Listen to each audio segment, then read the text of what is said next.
Halo dan selamat datang di After Sound Review. Kali ini gue kedatangan barang yang unik banget, dimana kalau gue sendiri misalnya pengen beli bakal kesusahan. Ini adalah Flare Audio Flares Pro. Sebelumnya thank you dulu untuk bro Kevin Lee yang udah pinjemin koleksinya untuk gue review. Jadi seperti biasa gue akan bahas IM ini mulai dari build, fit, frekuensi respons, suara, dan perbandingannya. Oke, langsung aja. Flare Audio Flares Pro ini adalah generasi kedua dari IM-IM-nya Flare, seingat gue. Dan ini adalah brand UK, yes, United Kingdom, brand Inggris. Jadi, kita, setahu gue, belum ada dealer resminya di Indonesia ini untuk IM-IM-nya. Dan dulu mereka adalah pembuat speaker, mereka terkenal dengan pembuat speaker. Kemudian mereka bikin IM dan mereka debut di Flare Audio, Flare R2A, Flare R2S, dan juga Flare R2 Pro. Tapi itu semua sudah discontinued dan juga diganti generasi keduanya, setahu gue ini generasi kedua, Flare Audio Flares Pro. Dan kemudian sekarang udah discontinued lagi, jadi sekarang Flare Pro 2 HD kalau nggak salah namanya sekarang. Jadi ini barang discontinued dan harganya adalah sekitar 350 pound sterling, dikonversi ke rate rupiah sekarang itu 7 juta, jadi yes lumayan. Dan menggunakan single dynamic driver. Yes, jadi ini IM premium yang menggunakan single dynamic driver. Oke, langsung aja kita bahas secara build quality-nya dulu yuk.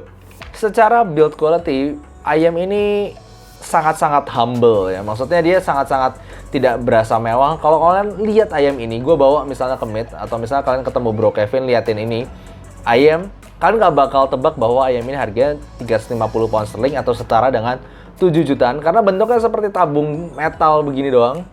Bener-bener nggak terlalu ada detail-detail gimana.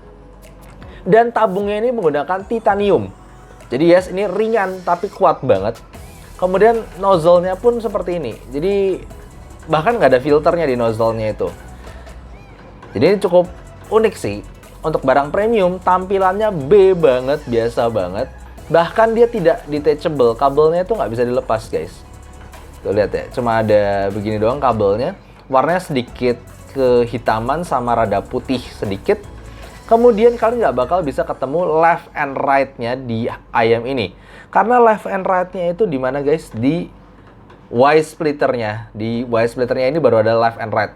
Aneh banget ini. Kemudian dia juga detachable, MMCX. Yes, dia itu MMCX. Tapi MMCX-nya di sini. Haha. Lihat nih ya, ntar gue lepas dulu.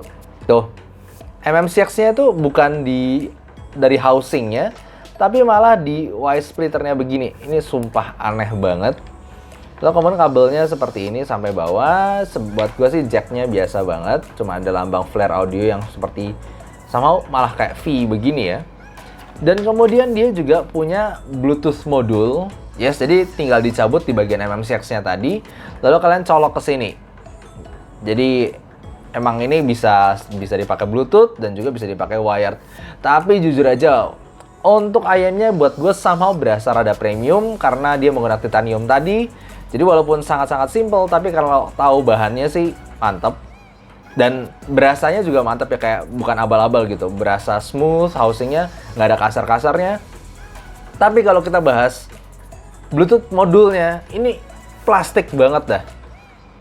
Ini plastik banget. Oh sorry, tadi book Flare kayak V-nya itu bukan V ya, ternyata A dari Flares tuh. Ini ya tuh A-nya seperti V kebalik. Dan dia cuma ada tombol call, lalu kemudian plus dan minus untuk volume. Dan ada clipnya di bagian belakang. Dan juga dia pakai charger micro USB. Jadi buat gue memang kalau misalnya dibilang bottleneck-nya atau yang rada kurang berasa bagus gitu di build quality-nya, memang cuman di ini aja sih Bluetooth modulnya ini berasa rada murahan buat gue. Dan kemudian untuk fittingnya sendiri buat gue ini karena bentuknya simple, ya fittingnya juga simple.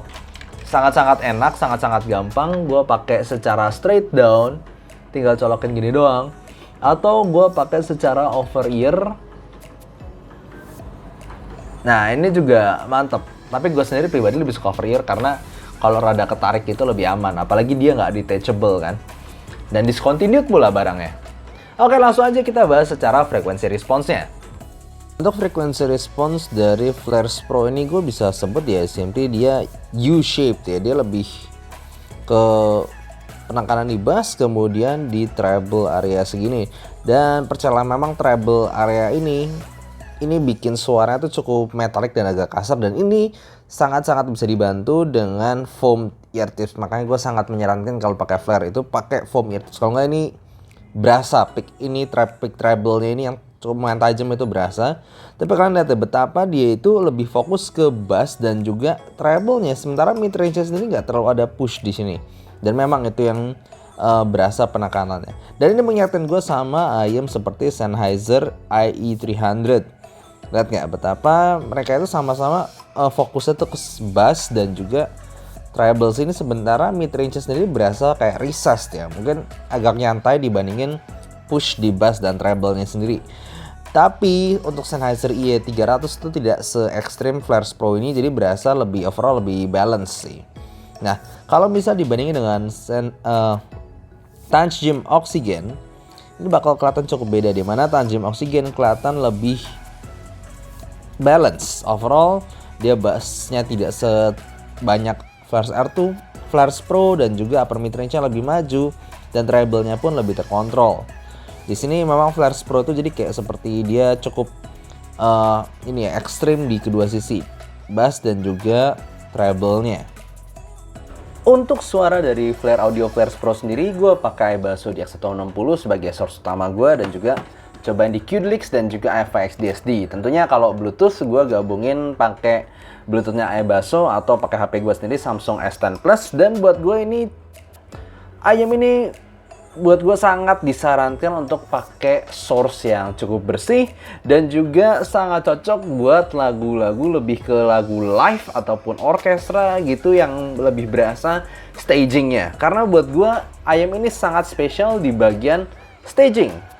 Dia punya satu sensasi khusus di mana lu tuh kayak langsung berasa di sebuah ruangan gitu kalau dengerin ayam ini. Maksudnya kalau kebanyakan denger kayak ayam itu ya kayak ya dengerin musik aja gitu. Kalau ini bisa kasih staging yang seolah kalian berada di satu ruangan yang besar begitu, kalian duduk di tengah-tengahnya, kalian dengan musik dari panggung begitu. Jadi buat gue tuh spesialnya. Dan gue udah coba tentunya pakai Bluetooth, buat gue nggak, secara tonal nggak ada perbedaan, cuman lebih bersih memang kalau pakai kabelnya. Dan buat gue yang cukup unik juga adalah di tipsnya ini, karena dia itu suaranya kan kelihatan kalian tadi dari frekuensi response itu cukup U-shape, jadi bassnya naik, kemudian mid range nggak terlalu naik, lo treble atasnya cukup naik. Nah itu bagian treble-nya itu bisa cukup menyakitkan untuk beberapa lagu, tapi kalau kalian ganti pakai foam itu beda banget. Jadi sangat-sangat direkomendasikan pakai foam sebenarnya untuk mencoba Flares Pro ini. Oke, langsung aja gue bakal bahas satu-satu. Mulai dari bassnya, ini adalah bass yang gebuk dan megah. Jadi benar-benar kalau misalnya kalian dengerin musik yang live ataupun dengerin orkestra gitu, jeduknya gitu berasa kayak ada sedikit menggema ruangan begitu. Gue nggak ngomong ini lambat banget atau gimana, tapi ada sensasi menggema yang buat gue tuh kasih sensasi wow gitu. Jadi dengerin Pirates of Caribbean, dengerin lagunya Hans Zimmer itu berasa megah ketika ada bass yang dung gitu. Itu berasa banget efeknya. Tapi jujur aja memang nggak terlalu cepet kalau misalnya kalian pecinta lagu-lagu rock ya. Jadi gue nggak terlalu rekomendasikan untuk lagu-lagu yang fast paced yang punya double pedal atau apa. Karena bassnya itu walaupun gebuk dan dalam, dia nggak terlalu cepet. Lalu kemudian untuk bagian mid range-nya, nah ini rada tricky. Kalau pakai silikon itu gue selalu merasa ada sibilance di lagu-lagu yang bahkan nggak terlalu sibilance, itu gue sering terganggu sama sibilance-nya. Karena itu gue makanya sangat bilang menyarankan ganti pakai foam tips, karena itu benar-benar ngilangin banyak, berasa banget bedanya. Kelihatan dari frekuensi response juga bahwa bagian treble-nya kayak diturunin gitu ya dengan foam tips. Jadi gue lebih enjoy, tapi memang vokalnya ini yang tadi gue bilang, karena kalian berasa kayak sensasi ruangan, lalu kalian kayak nonton gitu, nonton di ada panggung, ada kalian di sini gitu. Itu vokalnya tidak berasa dekat. Jadi untuk kalian pecinta vokal yang kayak dibisikin gitu sama vokalisnya, yang intim suaranya, ini enggak, ini berasa rada jauh justru, rada mundur positioningnya. Dan juga secara tonal dia itu sebenarnya cukup warm. Jadi vokal cewek itu gue ngerasa agak kurang naik upper mid range-nya. Tapi yang berbahaya itu yang ketika tadi gue bilang, ketika pakai ear tips ini walaupun dia rada warm, sibilance-nya tuh berasa banget. Pakai foam tips, sekali lagi gue ngomong begitu. Dan vokal ini cukup bisa, walaupun cukup warm, walaupun gue ngerasa upper mid-nya rada kurang, tapi vokalnya itu cukup clear. Jadi dengerin vokal cowok ataupun vokal cewek secara pengucapan kata-kata walaupun dengan bass yang megah itu cukup bisa bagus. Jadi di sini gue bisa bilang kualitas dynamic drivernya berasa di sini walaupun dia kayak megah lalu ngasih juga serada jauh secara positioning, tapi secara pengucapan kata-kata itu jelas dan clear. Jadi menarik banget sini. Dan juga treble-nya ini